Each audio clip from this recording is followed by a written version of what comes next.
Seriously, you can't play for too long, or the it'll get claimed on the YouTube VOD. No joke. Even my crappy guitar playing gets claimed. I can't believe that.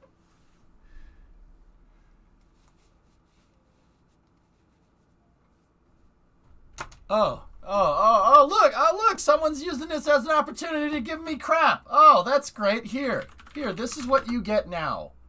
Okay? This is what you deserve. Call an ambulance, please. Okay, hold on. Where does it hurt? My stomach. ちゃんと痛いけど痛い。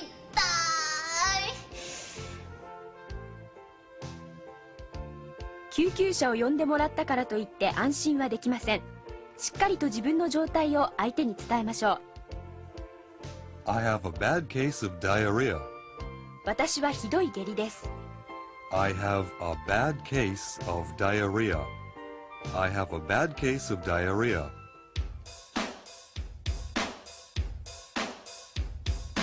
I have a bad case of diarrhea. I have a bad case of diarrhea. I have a bad case of diarrhea.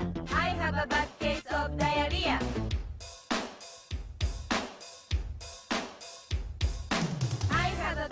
肩に手を乗せ I have クロスして A bad case お腹をさすって of diarrhea Of diarrhea. ジェスチャーゲームの要領です。感情を込めてやってみましょう。 I have a bad case of diarrhea. I have a bad case of diarrhea. Only in Japan. Only in Japan. Oh wait, is it? Oh, this is supposed to be a professional stream. Yeah. Yeah.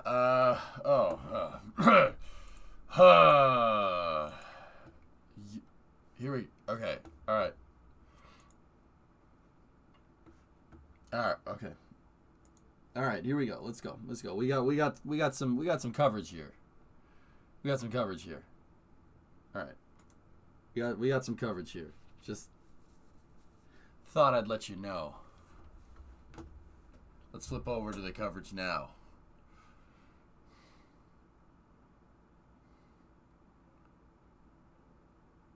To be a really big plant, so we're not going to grow full-size cotton plants, 6 foot tall. This is actually the chamber that we are going to send up. So there are 12 of these which are going to go up onto the space station. Each one of them has 4 cotton seeds in there, and we've set it up so they'll actually germinate while they're on the station, and they'll fill this chamber after about lose. 6 months. Wow, that's amazing. And so what exactly are you trying to figure out in space that can hopefully help us here on Earth? I gotta boost the audio. So cotton is an incredibly thirsty crop. It uses tremendous amount of water, hundreds of gallons just to make one t-shirt. And it also uses a lot of inputs like nutrients that the farmers have to add, pesticides, and a lot of those features of cotton, they are root traits. So they're things that the root takes up the water, the root takes up the nutrients. And so what we're hoping to do on the space station is learn a little bit more about how that root system develops, with the idea that if we can, very specifically for us, understand how gravity directs that root system to grow and spread throughout the soil, we might be able to target features there that then we can give that information to breeders who will then be able to go down the road of improving cotton. Yeah, basically to make better cotton, right? Yeah, absolutely. That's amazing. How does it feel to have science going up to space today? I mean, it is an amazing opportunity. We've shot a couple of experiments up to the space station before. Every single time, it's a rush to see your stuff going up on the rocket. I got to ask you, why cotton? Cotton, partly because we have the opportunity to understand a little bit more about a really important economic crop with a big environmental footprint on Earth. So using the facilities of the space station to do things that we just could never do on Earth. That's cool. And also, like that. There have been a lot of plant biology experiments done by a lot of great researchers on the station, but on a relatively few species of plants. And so cotton is going to give us this fantastic tool to ask, how different is it from these other plants and how similar? what do all plants do when they're in space, and what does very specifically particular to each kind of plant. Doctor, I'm so excited to see what you find out. Thank you so much need for that joining guy's us hair. today. Great, thank you. Thank you. And one more notable payload I wanted to tell you about is the first satellite developed by the island nation of Mauritius. That's east of Madagascar, if you didn't know that. It's CubeSat, which is a small satellite about this big, will photograph the region and conduct experimental communication with other islands. So really cool there. Again, you know, just really fascinating payloads on today's mission. Now let's head back to Shiva for an update. Oh, hi Shiva. Thanks, Megan. We're just under T-minus 15 minutes and counting to the liftoff of a Falcon 9 carrying Cargo Dragon on the next commercial resupply mission to the I did not realize that. Russell, did you realize that? No, I did not realize that. Mind. To date, 9 of our cargo resupply missions have launched on flight-proven Dragon spacecraft. And while we have a history of reflying cargo vehicles and now crew vehicles with the successful launch of Crew 2, as of today, we will also reuse Dragon's heat shield structure for the first time. The heat shield flying today safely returned astronauts Bob Behnken and Doug Hurley to Earth on the Demo 2 mission last year. Reusability allows SpaceX to refly the most expensive parts of the spacecraft, and that in turn drives down the cost of space access. So while Dragon today is a new vehicle, there are a handful of components flying that have seen some space before, the heat shield structure just being one example. That's cool. Now, speaking of new technologies, the astronauts on board the International Space Station are eagerly awaiting this next delivery of science to keep them busy on the world's only orbiting laboratory. We had a chance to catch up with a couple of them to hear about the work they've been doing since they arrived safely on the Crew 2 mission back in April. Hi everyone, welcome to the International Space It's not Station. The actual same, it's not the actual same rocket. And we're here doing Expedition 65, and I'm Megan MacArthur, one of the flight engineers for the mission. And you probably know we have a cargo mission coming up real soon, SpaceX 22. And I'm excited to see what that's going to be like. I think it's going to affect our pace and everything that we've got going on. Aki, you've seen this before. You captured actually the first cargo resupply mission from Dragon about 9 years ago. So tell me, what was that like? Yeah, 9 years ago. That's a long, long time ago. Well, that was my first time to actually capture a cargo vehicle with a robotic arm, and so it was a horrifying 2 minutes, you know, holding my breath and trying to capture it without making any mistakes. This Cargo Dragon will be actually a little bit different. So what's different about this one? This time it's just going to dock. So without the help of the robotic arm, it's going to automatically dock to the International Space Do it, Oregon. And of course, it will be similar to our crewed vehicle that we came up in. So everything should look pretty much the same. Just there won't be people. There'll be cargo and a lot of science experiments. Some of the science samples will arrive in powered payload lockers, so they can be frozen temperatures. But some of the samples will arrive in this cooler type of bag, which is called a double cold bag. It's a super insulated bag, and we put ice bricks in there along with the samples to keep them at the right temperature. So I'll show you what that looks like. Roger, how was SnowRunner last night? Good? Oh, looks like we have a stowaway. These are the ice bricks, and they can maintain a temperature between minus 32 and plus 37 Celsius. They're just room temperature right now, or I wouldn't be holding them with bare hands. But you can see we would fill that up with the ice bricks as well as the samples. We also send samples home this way, and they have a certain amount of time that they will stay at temperature before they're recovered by the team on the ground. You know I'm excited about the tardigrades. I told you about the water bears. Super excited about that. They're little microscopic creatures that can survive in extreme environments. And the cell science for experiment is looking at what can we see by looking at their genes? How do they survive and adapt to extreme environments? And then the hope is that that information can be used to look at stress factors in humans when we're living in space. Another one I think is really exciting that has benefits both for us in space but also on Earth is a new ultrasound experiment, the butterfly ultrasound, and it's looking at portable ultrasound technology with mobile tech. Some really exciting stuff that kind of covers a big spectrum. Awesome.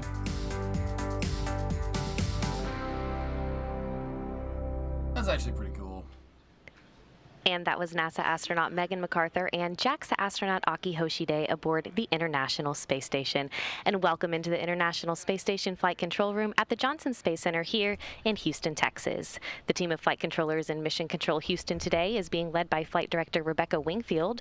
The teams here in Mission Control will really jump into action tomorrow night into Saturday morning as Cargo Dragon approaches the International Space Station and enters the approach ellipsoid, which we like to think of as an imaginary sphere around the space station that helps us monitor the approach and departure of visiting vehicles.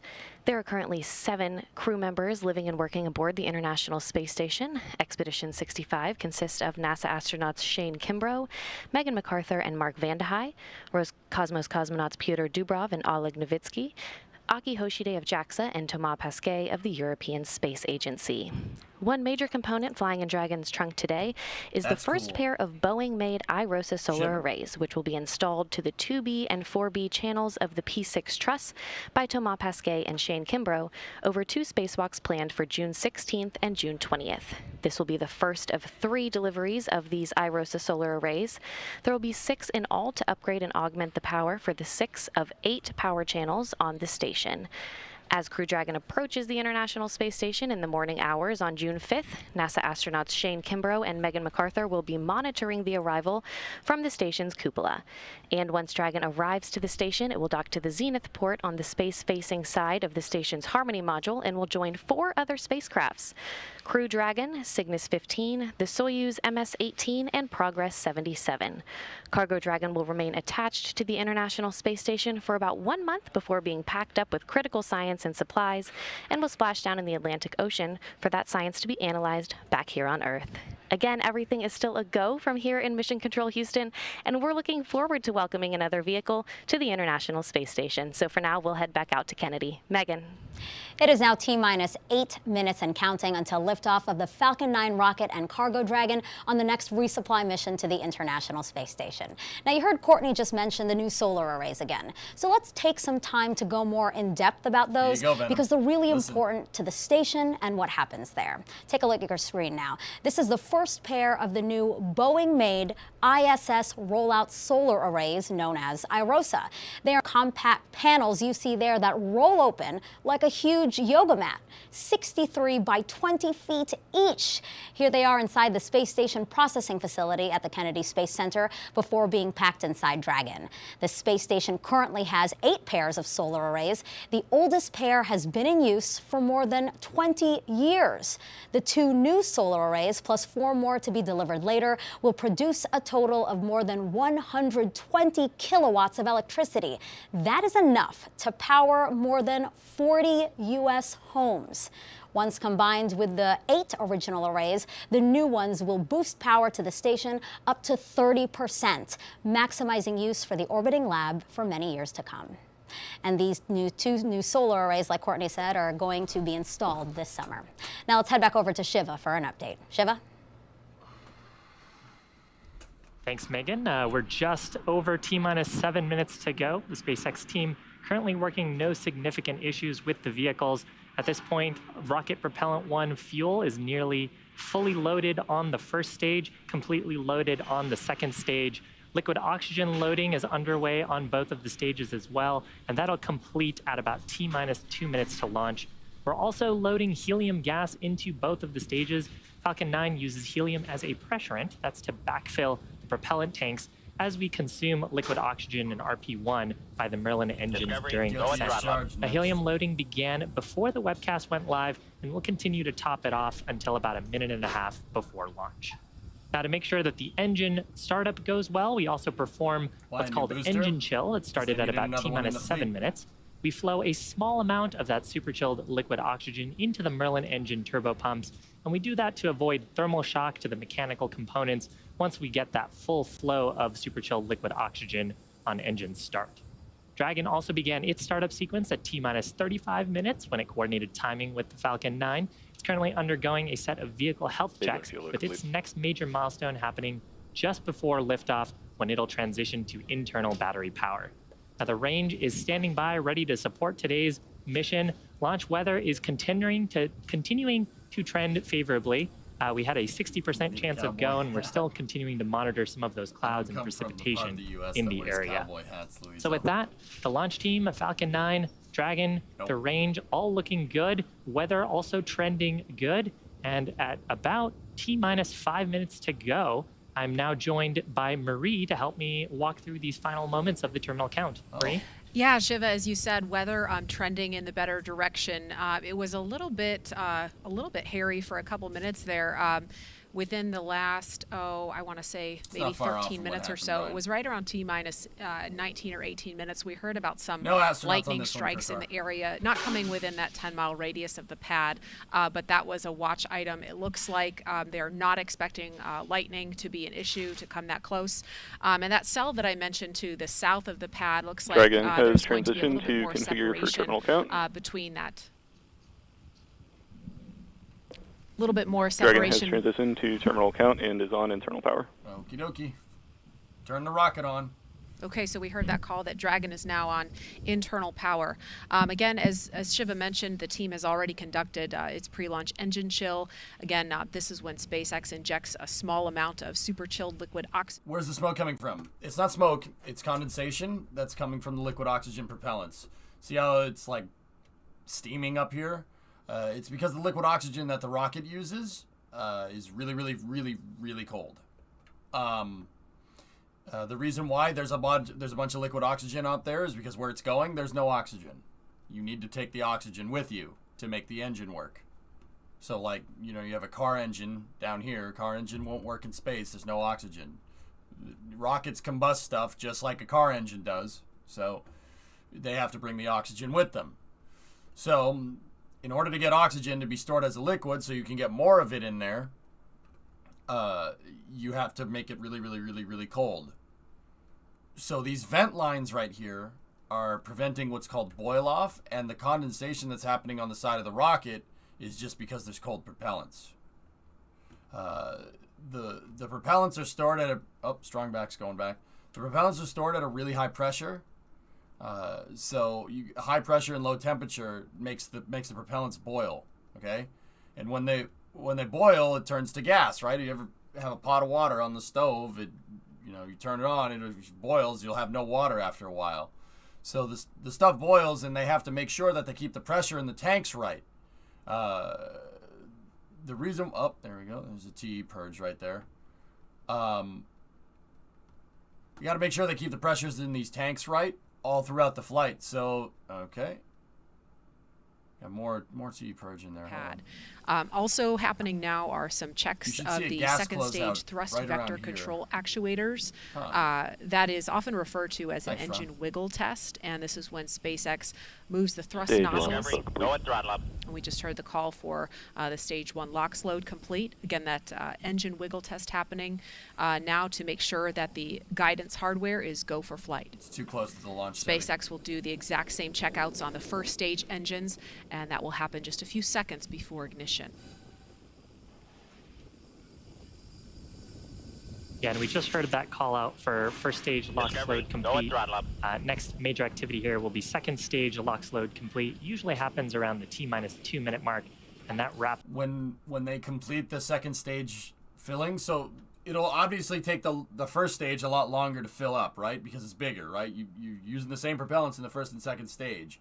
It takes a little bit of time. What they try to do is they start filling up the first stage first, and then they start filling up the second stage like a little bit later. This is water coming off the water tower. That's totally normal. It means the sound suppression system's on.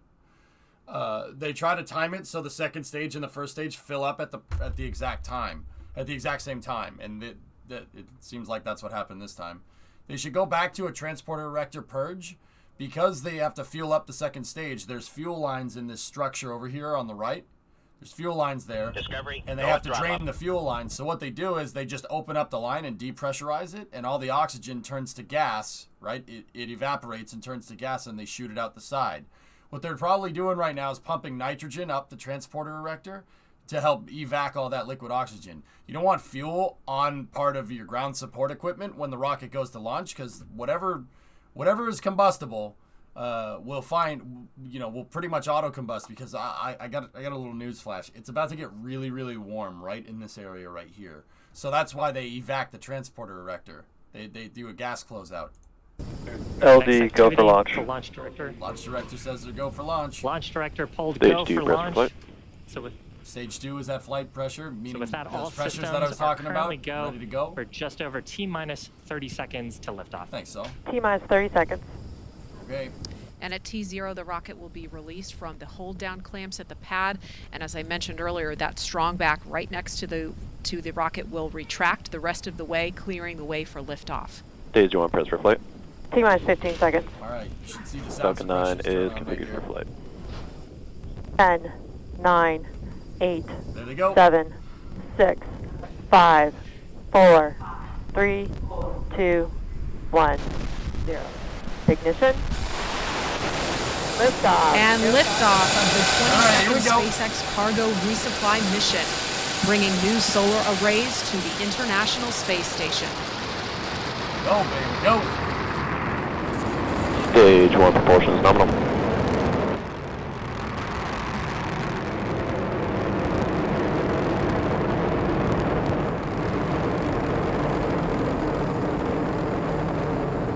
Seconds in, everything looked good there. I don't think the timer is exactly synced. Discovery, go and throttle up. To this, because that left the pad at T+3. We're at T+40 seconds into flight. Awesome shot looking Power and back telemetry nominal. at the Cape, where Falcon 9 has launched. We're coming up on the next major milestone. That's the point of maximum aerodynamic pressure. That's when the Falcon 9 is stresses on the supersonic. vehicle will be the highest. Execute. So in preparation for maximum aerodynamic pressure, we throttled down those Merlin 1D engines. Now that we're through that point, we'll throttle back up and continue on to the next of our sequence of events. We have several happening in rapid succession. That'll be main engine cutoff, followed by a stage separation. Then we'll have a first stage flip maneuver, second engine start, number 1, and then a boost back burn on the first stage. Now, main engine cutoff, or MECO, that's where all 9 of the Merlin 1D engines on the first stage will shut down. That's followed shortly after by stage separation, when both the first and second stages will separate. From there, the first stage will flip to prepare itself for entry. A few seconds later, the Merlin vacuum engine on the second stage will ignite to boost the Dragon into a low Earth orbit. That's called SES-1. And then finally, on the first stage, we'll have boost back burn start to slow down the first stage in preparation for re-entry. So again, those 5 events: MECO, stage separation. So check this out. Look at how much the gases expand once you get up out of the atmosphere. There's not much atmospheric pressure to hold the gases in a nice column like they are when when it's down on the launch pad. Discovery, You get this go really and awesome throttle up. flow phenomenon here. Oh, what's going on here? MECO. Main engine cut off. Stage separation confirmed. You'll see the second stage pop out of the first stage. There it goes. Stand by for upper stage ignition. First stage already turning. Ignition. Oh, that's so cool. Stage 1 boost back startup. Look at the first stage. So successful. Merlin vacuum engine startup. First flying stage away. has begun its boost back That burn. never That burn gets old, expected to man. last about Wait a 30 or minute, so boost back? seconds. I thought they were Here's gonna a land shot on the of the barge. second stage Merlin vacuum nozzle. You can see it starting to heat up as we begin this burn. The second stage will continue to burn here for several minutes until about the T+8 minute mark. Huh. I thought they said it was going to land on the barge. They don't do boost back burns. Stage 1 boost back shutdown. Okay. If you're just joining us, welcome. You're watching a live webcast for the 22nd commercial resupply mission to the International Space Station for NASA. This is SpaceX's 17th launch of the year, and we are flying a cargo configuration of our new Dragon spacecraft. It's On the just close right-hand to the side of your beach. Got screen it, is Dodo. the second stage, which is carrying the Dragon spacecraft into orbit. On the left-hand side of your screen, you can see Falcon 9's first stage with the grid fins extending. It just completed its boost back burn and is making its way back to our drone ship. Yeah, they kept Now, the drone the ship rocket has to do more than just closer to the go coast. up. It has to go Got it. sideways really fast. At liftoff, gravity is pulling straight down on the rocket, but as we ascend, we tilt the engines, that's called gimbaling, and that begins to turn the rocket horizontally. We're still going up, but we're also heading horizontally away from the launch pad. That maneuver is called a gravity turn. The rocket typically needs to go about 7.5 kilometers per second, or about 17,500 miles an hour, to avoid being pulled back down to Earth and to get into orbit. So that's what the second stage is doing right now. It's almost time for it. Now, the first stage, in order to make its way back to our drone ship, named, of course, I Still Love You, it has 2 more burns to do. First is an entry burn. It'll ignite 3 of its Merlin 1 engines. It'll help to slow it down as it re-enters the Earth's atmosphere. And then the next activity will happen much closer to the drone ship. That is the landing burn. Will ignite just the single center Merlin engine to bring the vehicle's speed rapidly down to 0. You can see the grid fins that are extended on the left-hand side of your screen. We use those for atmospheric control. They help steer the Falcon 9 to make sure we make our way back to that drone ship as we get into the thicker parts of the Earth's atmosphere. And you'll occasionally see periodic bursts of a white gas like that. That's our attitude control system, giving us little corrections to our attitude. So next major event coming up here for the first stage is entry burn. 3 of the Merlin 1D engines will ignite. Second stage burn continuing to look nominal. Second stage has a little ways to go. It won't be done with this burn until about process. No. Hey, grits. How do you like your grits? You like them regular, creamy, or al dente? All right, so Falcon 9's going to do an entry burn here. Stage 1 FTS is saved. And the entry burn is not only gonna slow the booster down. Watch, it's not only gonna slow it down, but it's actually Stage 1 entry burn startup. It's actually pushing the re-entry heat out of the way. So with that, 3 Merlin 1D engines on the first stage igniting to reduce the vehicle's velocity. You can see that on the bottom left corner of your screen. This burn expected to last Stage 1 about entry 20 burn shut down. Okay. So Falcon 9 doesn't have like a heat shield like a capsule. Continue. It doesn't have a heat shield like a capsule or anything. What SpaceX actually does to keep the re-entry heating from burning the rocket up is they shoot the rocket engine at it, and it pushes the re-entry heating out of the way. You can't. That's not something that you can really do. Like if you wanted to try and do it in KSP, but it is pretty cool. Tree Hugger, and then Kurlani, thank you. 70-month resub. How come no plasma blackout? Nominal ascent so far. It's close to the coast. It's probably a good thing. Probably gives us better. Talking a little bit more about the fight fire with slightly cooler fire. Canadian. Talking a little bit more about the first stage. So the next major event coming up is that landing burn. Landing burn is what will bring the vehicle speed rapidly down to 0. That's cool. That's cool. Stage 1 is transonic. Amazing shots of the first stage during re-entry. Okay, here we go. There's the Once we get there's closer the drone ship. to the drone ship, we will deploy our 4 symmetric landing legs around the base of the first stage for hopefully a nice soft touchdown on that drone ship. Amazing. You can see a shot of that on the right-hand side of your screen. That's terrific. Come on. Stick it. Stage 1 landing leg deploy.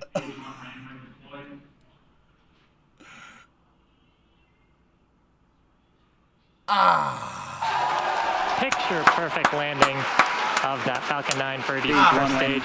First landing for this first stage. 86 successful recovery overall for SpaceX. Fantastic. Now coming up shortly, second stage is not done. It will be coming up on second engine cutoff. Cool. Uninterrupted all the way down, man. It's not the first time that happened. Under 30 seconds from now. Still cool. It's been burning that whole time since stage separation to bring the 7,000 pounds of cargo into the initial orbit around our planet. You can see we're getting close to orbital velocity. Yeah, it's a Rodri. It looks like it's a different camera. It's got a wider focal length, and it's definitely a little bit clearer. They switched the optics, but like I said, that's a brand new Falcon 9. It isn't unlike Discovery, go at throttle. Okay, Roblox. Jeez. Seco. Man. Shutdown of the second stage engine. From here, we'll be looking at telemetry, make sure we are in the intended orbit. Right, Pixel? Isn't that awesome? Nominal orbit insertion. Okay, they got a good call for nominal orbital insertion. Hell yeah. Fantastic. So with that, the second stage has just one major task left. is commanding separation of the Dragon spacecraft just a few minutes from now. Until separation, the second stage will be making some small adjustments during this coast prior to Dragon separation. And we're hoping to have video, some video into the unpressurized cargo section of Dragon. This video from the top of the second stage. We got a good look there at the new rollout solar arrays that Cargo Dragon is bringing to the International Space Station. So separation of the Dragon spacecraft expected at about T+12 minutes. We have a little bit of a coast here for ground operators in mission control behind me to ensure that the vehicle is in the right configuration, that there's no conditions that we may want to watch out for after separation. But Dragon and the Stage 2 right now in orbit. And coming up after that separation event, which hopefully we'll get a view like this of Dragon gently floating away, the Dragon spacecraft will begin to perform some of its own checkouts. Yep. Dragon is equipped with 12 service section Draco thrusters that are used primarily for attitude control and proximity next to the space station. It's also got 4 Draco thrusters on the top of the vehicle underneath its nose cone that we use for our Xeon, these are real. To help us Those are the real solar arrays. They tested them a couple of years ago, actually. What is that blue orbit line? Next orbital track. Orbit shift. Because you launch it into an orbit successful and Earth spins ascent, underneath successful it, so recovery moves of our across first stage just a few minutes ago. East to west. You're looking at a live shot into the Cargo Cargo Dragon unpressurized section from the second stage that is in orbit around our planet. Our next major activity coming up shortly, that is Dragon separation from Falcon 9's second stage. How long will it take Dragon to get to the ISS? Fall, it really depends on it depends on a lot of things. This one's going to get there on Saturday. There's something a little bit different about this Dragon spacecraft. If you followed our first version of Dragon, you'd know that it had deployable solar arrays. This version of Dragon has conformal solar arrays on the body of the spacecraft. Conformal? That's your word of the day. So those are mounted along the exterior panel of the trunk that we're looking into Earth's looking right pretty now. concave right those now. provide power for the spacecraft as it makes its way to the space station. Yeah, that's a pretty precise Dragon insertion. separation confirmed. Hey! So see the dinner plate right there? That's an ISS grapple fixture. Lovely planet Earth on the left-hand side. Dragon floating away. You can see the rollout solar arrays. Damn, that's cool. From this view atop Falcon 9's second stage, watching Dragon gently float away. So again, activities coming up for Dragon. It will begin its service section Draco checkouts, followed shortly after that by the nose cone Expect loss of signal. opening. We're watching this stream to our computers. This is a live stream of a spacecraft flying around in space, and we're watching it. You know, like when people always say like the future sucks, I can tend to disagree. That's pretty. You know what? That's pretty cool. You see the RCS fire? You know what? That's pretty cool. That's okay. I like this part of the future. Can we have more of this part of the future, please? Right, Cooking? Yeah, definitely. Would it make sense to test quicker ISS approaches? It really comes down to phasing, guys. The ISS is in an inclined orbit, and it's not always going to be over Florida. It has to be at least somewhere near Florida, and the orbital track, more important, has to go over KSC. If you try to launch it when the ISS, the track doesn't go over Florida, it's never going to make it. So there's only certain windows where they can launch, and sometimes the ISS isn't directly over Florida, but it's like out over England or something, but the track's going over, so it's going to take a second to catch up. It really depends, because once again, ISS is tilted and the Earth spins underneath it, so there's only certain times where Florida crosses the ISS path. The ISS's path. So yeah, that's why you have launch windows, and sometimes it takes a little bit of time, sometimes it takes a longer amount of time. However, as Dragon does fly more, and NASA and SpaceX understand more about the vehicle, and it gets more flight time and it matures, they'll be able to, more launch windows will be open up that could potentially have a shorter flight time to the ISS, just like Soyuz. Soyuz can get up there in 3 hours, but part of the reason for that is because Soyuz has flown a lot. There's been over 100 manned Soyuz flights easily. 100. Go at throttle. So compared to that, there's been 3 Dragon flights. So it's going to take a second to catch up, but it'll get there. You got to mature the system. You got to understand what you made. That's really, really important. Hey, thanks for all the subs, guys. So this is the ISS mission control. See the squiggly line right there? See the squiggly line? That's the ground track right there. So you have a ground track here. These are these circles right here are different ground tracking stations. This is the date line right here. So that's where the sun is. See that U right there? The sinusoidal line that looks like a frequency, that's the orb, that's the ISS. See how the track crosses Florida? And see how the next orbit and then the orbit after that don't cross Florida. You have to make sure that the ISS's track goes at least over the Florida Peninsula, or else you're not going to make it. You won't have enough fuel to get there. They try to make sure they use the least amount of fuel to get to the ISS as possible, because if you have less fuel on your spacecraft and more cargo on your spacecraft, you have less delta V. Oh my gosh. You have less delta V, your range is obviously limited, but you can carry more cargo. But Dragon doesn't need to go very far, right? So it's better to be more efficient with the fuel and take a delta V hit, right? And make sure that you launch it at the most efficient time you possibly can and carry more cargo instead. See, the funny thing is, usually for spacecraft, it's the opposite of that. Usually you want to carry more fuel than you do payload.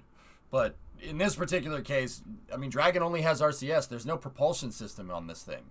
RCS is little tiny rockets that that you can like pulse on and off. Like if you had like a joystick or like a little button, like an arcade Street Fighter button, and the rocket engine, you can, and the thing will go.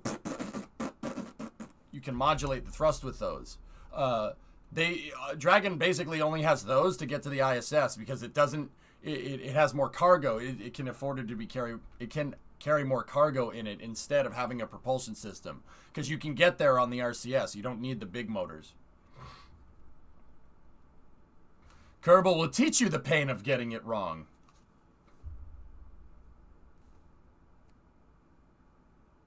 Yeah, I know. Yeah, I know. Yeah, if this is like Kerbal 101. Kerbal will teach you all about how hard it is to do what's called an on-orbit plane change.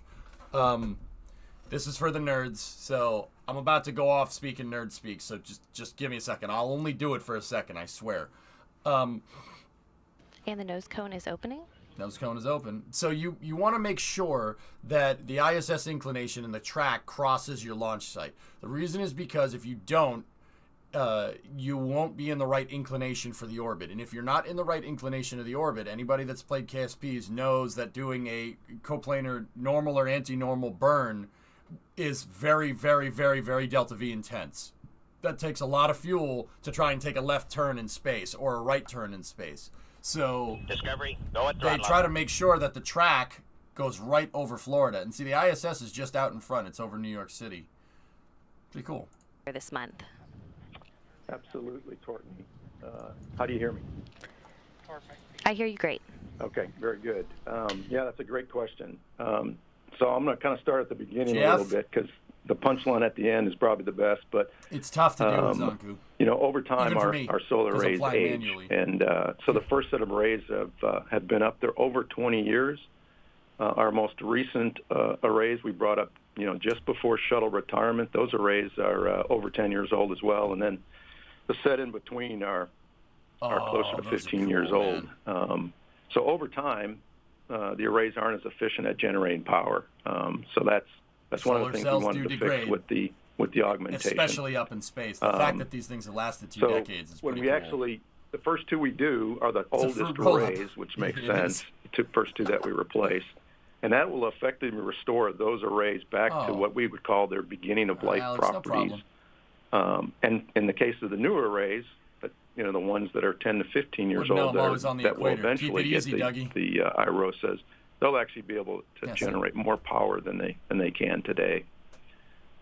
So this generates more than that three when it was significant brand benefits. I kind of alluded to one of the two, which, but let me kind of go through in order here there's one on this launch, logical guys. There's mind. just one.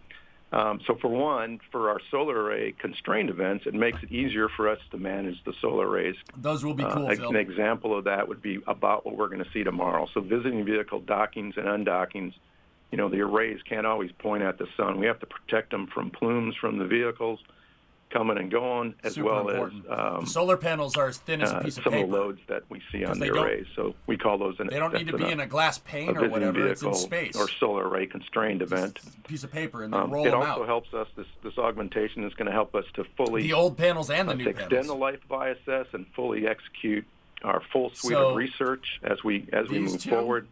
And probably most importantly, it allows together like this, allows us to power more science and research, especially in the form of future exploration systems and commercial users. The one that I'm thinking about in particular would be the Axiom module that we hope to see later on. Nice. In a few years from now on the front of Node 2. STS-26. Great mission. And of course, these resupply missions deliver science, mission. hardware, and other cargo, like you were just saying, to the station. How critical are these deliveries for the station and astronauts? So over a 6-month planning period, there are hundreds of experiments being conducted on board. The vehicle that delivers our crews, the vehicles that deliver our crews, they do a great job of getting the crews there safely. From now on, Derek, to and from station, but their cargo capacity is very limited, on the order of 100, maybe 200 kilos. We couldn't conduct all the science we do, as well as provide for our crew members, without our cargo resupply vehicles, I can't get enough of this, can carry about, in this particular case, about 2 metric tons of pressurized cargo and research. Our cargo flights are vital to maintaining and fully utilizing our orbiting laboratory. In the case of this SpaceX 22, we're bringing up about 900 kilos of research supplies to support our ongoing science program. 2,000 pounds. And it will also return about 1,200 kilos of science samples and supplies for human research, biology, biotechnology, physical science investigation, and education studies. Cool. The return piece of this, the science and research return, it can't be emphasized enough, because a unique service that the SpaceX cargo vehicle provides is return cargo. Otherwise, the only way we can get return cargo down in samples is on our crewed vehicle, which again is fairly limited. Isn't this cool? These vehicles also bring critical spares to help us maintain our onboard systems, keep the spacesuits maintained, and of course provide food and crew support items. So super critical to what we do each and every day. And as always, it's a busy time aboard the International Space Station, with cargo vehicles and crews coming and going. 1 Russian spacewalk behind us and 2 U.S. spacewalks later this month. Can you kind of lay out how complex the next few months will be for the station program and the global partnership? Complex. Well, I hope I don't have to call it complex. Maybe exciting, fast-paced, fun times. There's the astronauts up on the ISS doing something. We plan everything to a T and analyze it, do those kind of things. So we like to try to eliminate the complexity, is the way I would kind of describe it. But you're right, it's a very busy time. And so from a visiting vehicle point of view, I think the upcoming amount of traffic is about as busy as we've ever had. There are also going to be some configuration changes, mostly on the Russian segment, that will keep our flight control, engineering, and partners very busy over the next few months. As you pointed out, we just, with the completion of the Russian segment EVA, which was actually yesterday, it seems like days or weeks ago, as fast as everything is going here lately. But the Russian segment is now going to be ready for the undock of the docking compartment, which is another module that's been on board for about 20 years or so. In the summer. And this opens the port up for the next, basically the third large module that our Russian partners will be bringing to ISS. It's the MLM, or Multi-Purpose Logistics Module. And that docking is later in July. But before that, shortly after SpaceX docks, we'll be conducting two EVAs ourselves, one on the 16th and the other, if things go well, on the 20th of June, to install the IROSA arrays. Maybe this is where complex comes into play. All EVAs are challenging, but these IROSA arrays in particular are probably more so than some of our other ones. These are tough. And then finally, the shortly after the MLM arrives, near the end of July, we'll need to relocate the Crew 2 vehicle from the Node 2 forward port to the Node 2 Zenith port, which will enable the launch and docking of the OFT-2 crew demonstration vehicle and the near the end of July or the first part of August. So yes, a very busy, exciting time for us. All right, Jeff, well, thank you so much for joining us today. And back here in the International Space Station Flight Control Room, flight controllers are monitoring the systems on the station itself ahead of Dragon's arrival Saturday morning. Again, once Dragon crosses that approach ellipsoid, which we see as an imaginary sphere around the station, flight controllers here in Mission Control Houston will begin joint operations with SpaceX teams over in Hawthorne, California. NASA astronauts Shane Kimbrough and Megan MacArthur will be monitoring the approach and arrival of Dragon with the planned docking Saturday morning at 4 o'clock in the morning, Central Time. Once Cargo Dragon is docked to the station, MacArthur and Kimbrough will begin hatch operations to open the hatches between the International Space Station and Cargo Dragon. And again, everything is still on track in the International Space Station Flight Control Room, so that'll do it for us here in Mission Control Houston.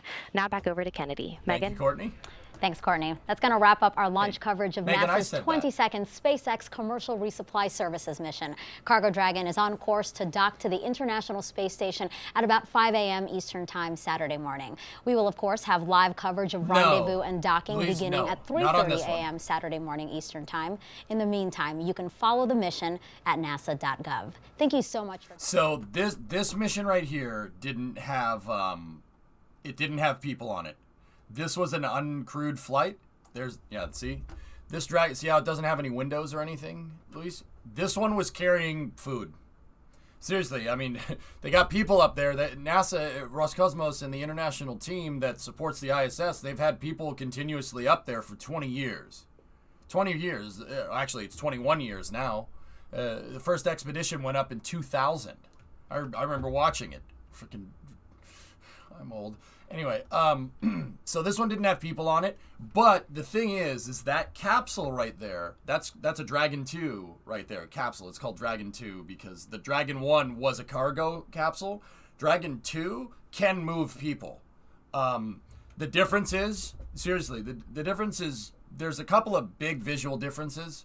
The cargo versions of Dragon, they don't have the escape motors to get away from the rocket if something happens, to get people away. The escape motors are inside these nacelles. They take them out on the cargo version, so they can move more cargo. You know, there's no people on it, so you don't need the people escape system, right? It would be like having a drone have an ejector seat. You don't need that. There's nobody on board, right? So they take the escape motors out so they can put more cargo in.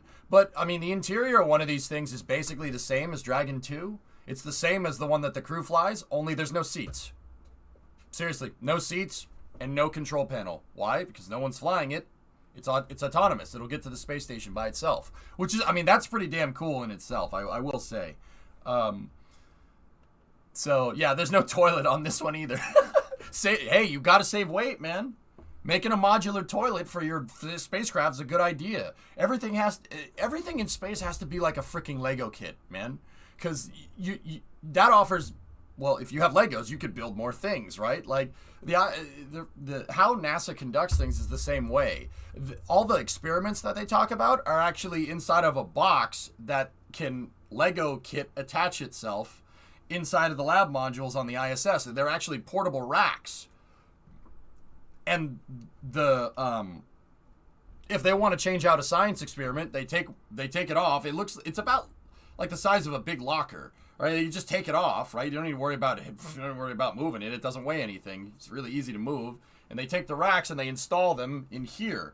There's like think about in here like having that, you know, the flat Lego panel that you can attach and build buildings on, right? You know the flat Lego panels, right? That you start with, right? They just attach the racks in there, right? And then if they want to take one out, they take it out, and then the ISS has that same kind of thing going on the inside. You just click it right in, no problem. It's actually really cool. Yeah, it's a really interesting thing. And that's what this thing has inside of it instead of the instead of seats and stuff. They showed an interior shot of it back here. Hold on, I'll see if I can find it. Oh, real quick. There's the shots of the solar panels. I wanted to show you guys this. Watch. Hey, Chief, what's going on? Abort to save payload? Well, really, if the rocket has a problem, the capsule will probably pop the parachutes if it needs to, right? But you don't need to get away from the rocket quick. Yeah, look, that's how the solar panels work.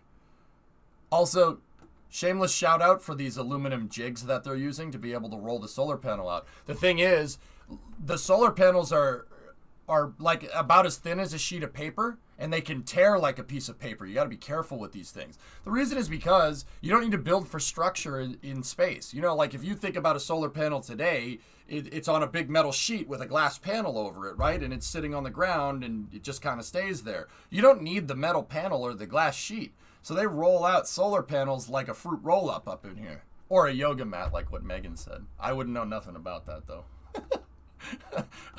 I have more experience with the fruit roll-ups, if you know what I mean. You can, T-Man. Oh, yeah, you can. SpaceX put a countermeasure system for Dragon. If it finds itself separated from the rocket on the way up where it shouldn't, it'll deploy the solar panels. Or bubble tape. Yeah, serves mashed potatoes with an ice cream scoop. All right, check this out. So they open them up, and they click together, and it forms one long roll of solar panels, right? And then they roll the thing out. This will be done automatically. They'll just install the roll, and the motors, small motors that obviously can't make it deploy here, right? Small motors would just, and that's it. It's really cool. That's a really cool piece of tech right there. I will say that's freaking fold out matte solar panels. Like, see these solar cells? It's as thin as a piece of paper. You could punch a hole in it right there. If you took a pencil and went like that, it'll go right through it.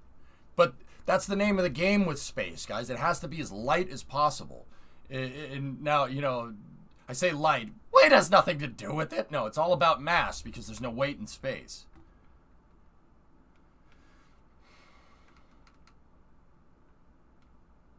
Yeah, Raz, like that too. Yeah, deploy the parachutes. They put that system in after CRS-7 because when CRS-7's second stage popped on the way up, the Dragon capsule actually survived and it hit the ground. It hit the water relatively unscathed. I can't wait till we start making O'Neill cylinders from the... Oh, yeah. O'Neill cylinders would be cool, Fluffy. I'm with you on that one. Trying to find that interior shot of Dragon that they showed. Like, you know what the crazy thing is, Fluffy? There's nothing stopping us from, like, manufacturing and building things in space. The bottleneck is getting there. Bottleneck is getting there. That's all. It's like, think about it like you go back 500 years ago, right? You know, North America has enough to match Europe's manufacturing output, right? But you know, you can't tap those resources just yet. You need to find something. You need to make something a little better than a damn sailboat, right? The way spacecrafts fly through space right now is akin to like a sailboat crossing the ocean. It's slow and it takes a lot of time. If we can figure out better ways to get up there and better ways to move around in space, that's more important. Then yeah, dude, O'Neill cylinders wouldn't be that big of a deal. I'm dead serious about that. What are you gonna do? Run out of space? Right? Like, it's totally doable. That's the crazy part about this. It's totally doable. Something like that, Flash Wolf, yeah. Shaquille is basically a cylinder already. Well, he is an absolute unit, that's for sure. They showed an interior shot of Dragon here, but I can't find it. Oh, wait, nope, found it. Let me see here. It wasn't a live interior shot, it was just... There it is. See? Right there. That's all. So, See the racks right there? That's what I'm talking about. These things right here. Those are science racks. They just pull them out. It's like a locker that you could pull out of a locker, right? And you could just keep the box. You can't look in the box. Some of them require electric power. Some of them require air conditioning, like Megan was talking about here. So they literally put space ice packs in there. But those are the racks. There they are. And that's the forward hatch. And then instead of seats and a control panel, there's just struts that hold everything together, right? That they can tie cargo down to. That's it. And some nice mood lighting, too. You added Wario to Team Space. That's right. All we need to do is make it easier to get to space. The mass driver would be better for moving resources like off of the moon, Fluffy. But yeah, I mean, you wouldn't want to liquefy somebody. You ever see The Expanse? You accelerate too fast in space. It turns out that humans are like water balloons. If you throw the water balloon or the water balloon hits something, yeah, you don't want. I wouldn't use a mass driver for people. Like just personal opinion, but yeah, like moving like iron ore off the surface of the moon. Hell yeah, oh yeah, I'm about that life. And then build an O'Neill cylinder out around the moon, and then use solar electric propulsion to get it near Earth, like, or mine an asteroid. Asteroid day is coming up.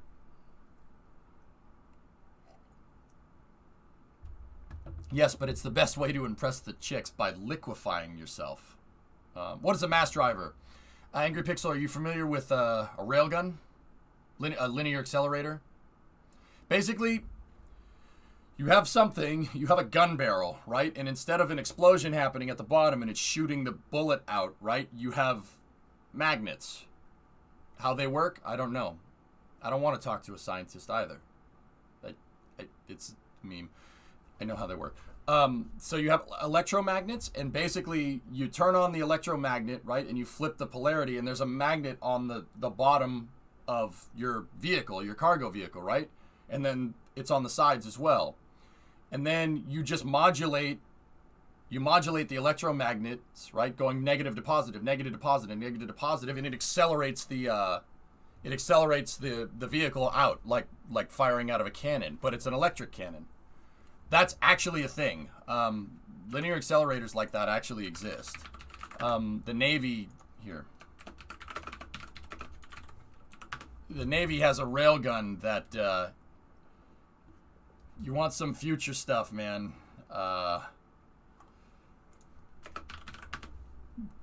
It shoots. All it does is shoot out a piece of tungsten, and it did this thing. I'm telling you, man. This is some next level stuff. Here we go. Let me find it here. Yeah, or you could use a coil. Yeah, you could. There's a bunch of different ways to do it. Here. So,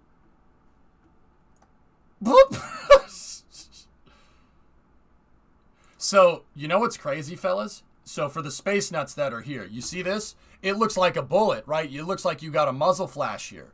No. It fires the projectile so quickly, that's re-entry heating. Seriously, that's shock heating. Because the the projectile can't move the air out of the way fast enough.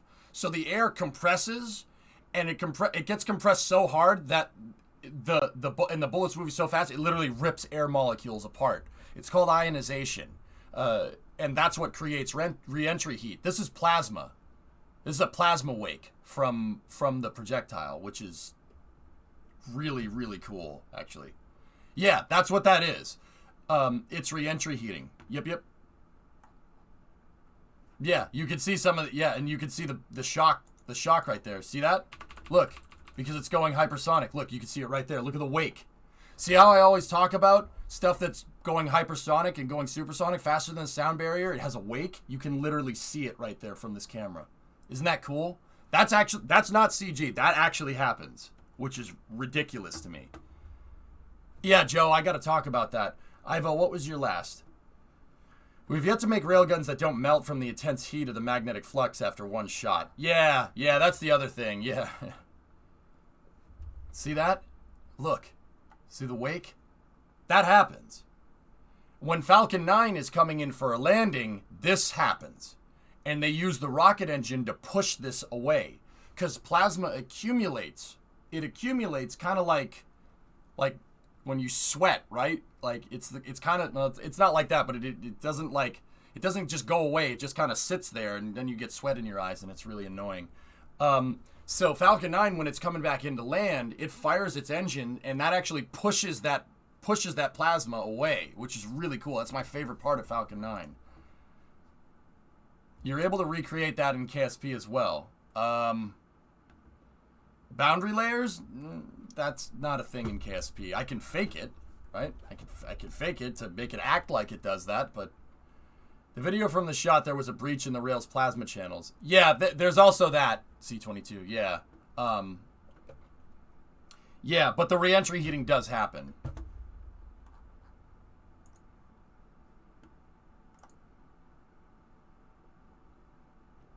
No, you can have re-entry heating at sea level.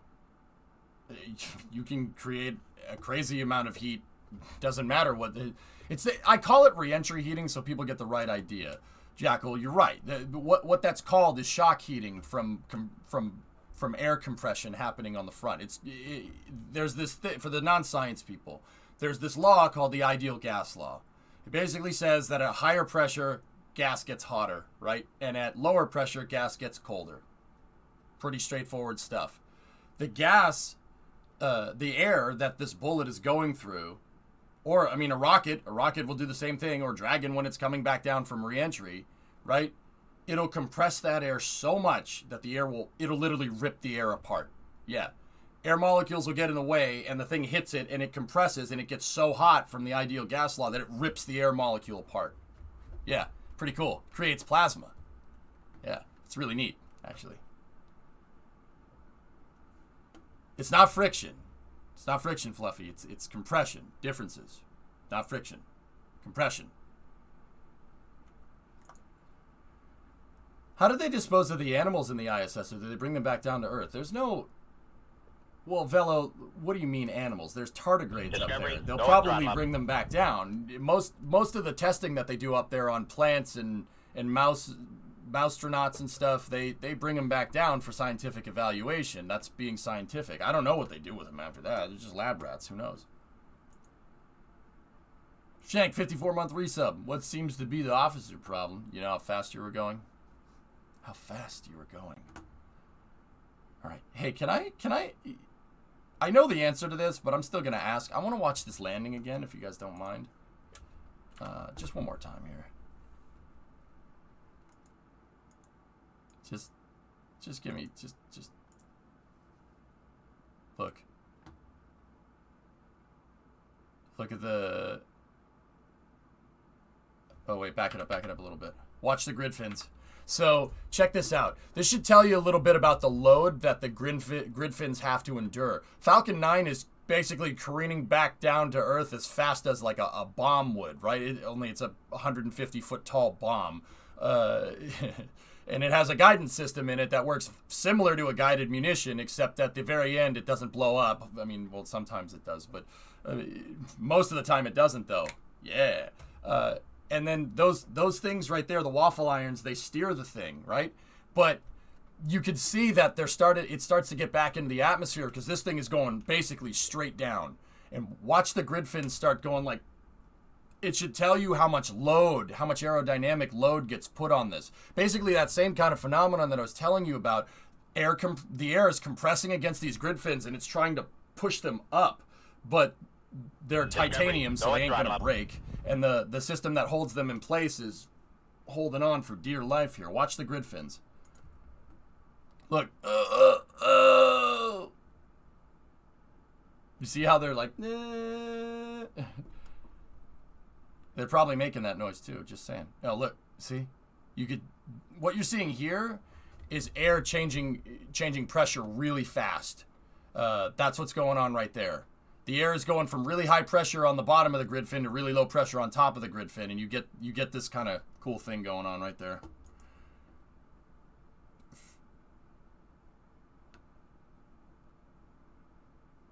But once the booster starts going subsonic, right?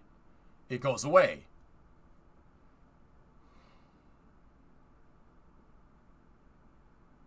Look, you can see the drone ship all the way down.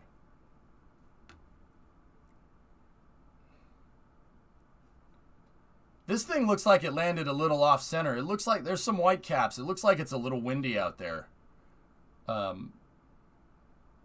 mean, the Falcon 9 can get blown off center a little bit because of wind, just like a plane could, you know, if you have a crosswind, right, you have to crab with an airplane, right?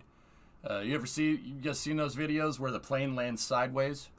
It looks like, judging by the way that the waves are going, it looks like the wind is blowing that way. So it looks like it blew it off center just a little bit, but that's, I mean, who cares? It's fine. That's cool, man. For the new solar panels, what do they do about micrometeorites? How do they handle those with these paper solar cells? I said they're as thin as a piece of paper, Shady. A micrometeor. So, okay, here's the thing. If the thing was, I should have clarified this because you're right. They're Kevlar lined. If I'm remembering correctly. Basically, it's like a bulletproof vest. But so you got to understand, if you pulled the solar panel out down here and stretched it, and it was under tension, and you could punch a hole in it, how they dissipate the energy or the impact from a micrometeorite on these solar panels, and the old ones do this too, is that it's more like cloth, I guess, less like paper.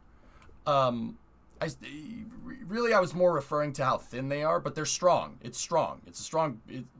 It's designed for micrometeorites, but stretching it out under tension here, down here, like what they were doing, and you could punch a hole in it, no problem. But up on the ISS, the solar panels, believe it or not, can just wave around. And that's part of how they dissipate the energy from a micrometeorite. If a micrometeorite hits it and the thing is under tension, it's stretched, right? It'll go right through it. It'll punch a hole right through it.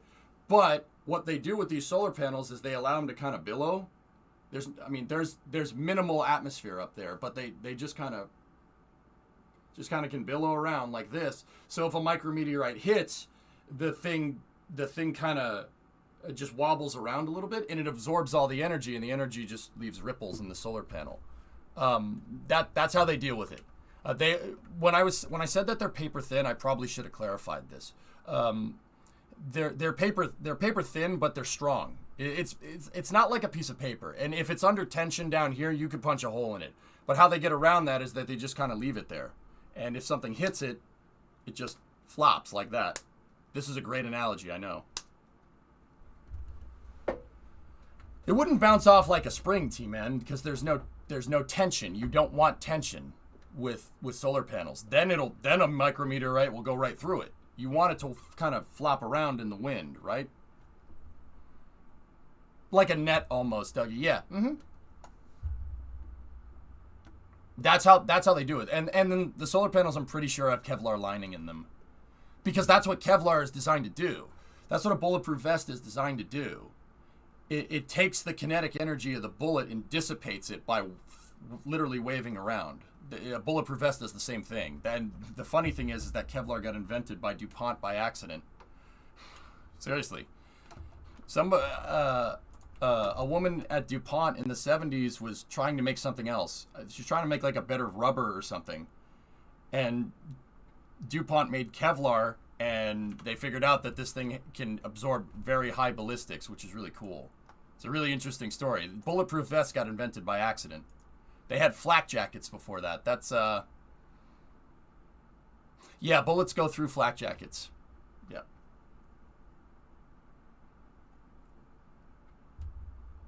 Yeah, K3, me, an intellectual. I put my pinky out when I drink coffee. Look at this. Look at that.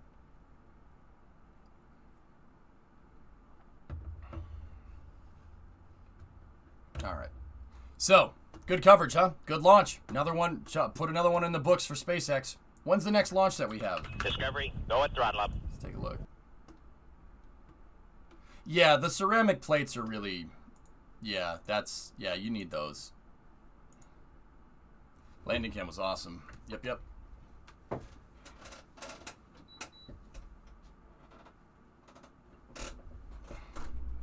So, the next SpaceX launch is Sirius XM-8. I'm serious. Yes, it's satellite radio. SpaceX launches the satellite radio satellites for Sirius. What's your favorite channel on XM? I like Ozzy's Boneyard. Ozzy's Boneyard. Everyone's going to be like, what's a radio and why do you listen to it? 56? All right. Pop rocks? Really? Okay. All right. Octane, my man. Nice. So that launch is happening on Saturday night early into Sunday morning, 12:25 a.m. on the 6th. 103. Okay. So, all right. The channels I listen to the most are 25, 26, 38, 39, and 40. Country station? Right on. Oh, also 27. I listen to deep tracks sometimes too. Los Santos Rock Radio. Yeah, there you go, Victory. Right on. I like 90s alt rock too much. Cool. All right, so that's going to do it for coverage. Now what? Now what do? Should we go tackle that arrow shell? I still haven't decided what I want to do. You just don't turn it off. I have a question for you. Know any good tablets to use to paint textures on 3D models? You just need a Wacom tablet. Just W-A-C-O-M, Wacom tablet. Stare at the wall? I mean, I could do that. It'd be pretty good. Excited about KSP fireworks. Discovery, go at throttle up. I don't know what that means, Hilness, and you just spoiled the KSP loading for me. Thanks, man. No. What happened to SXM-7? Satellite took a dump in space. Seriously, satellite just stopped working. I hope they haven't figured out why before they launch the next one.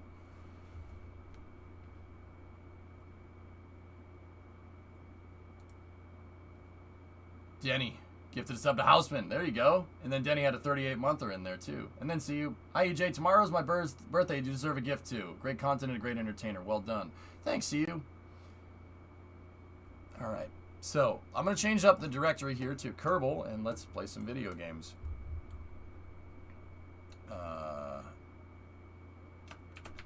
Building a bigger SSTO. Large Chungus class. This is mission mode part 159, I think. It's 158, 159. I'll go with 158. Let's just, doesn't matter.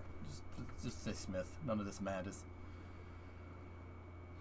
If I recall correctly, Maxar knew SXM-7 had issues during the manufacturing Q&A and they thought they had them fixed. They blamed it on being rushed and understaffed due to COVID. Oops. Champ, what are you looking at here? Is that the Minecraft map? I'm confused.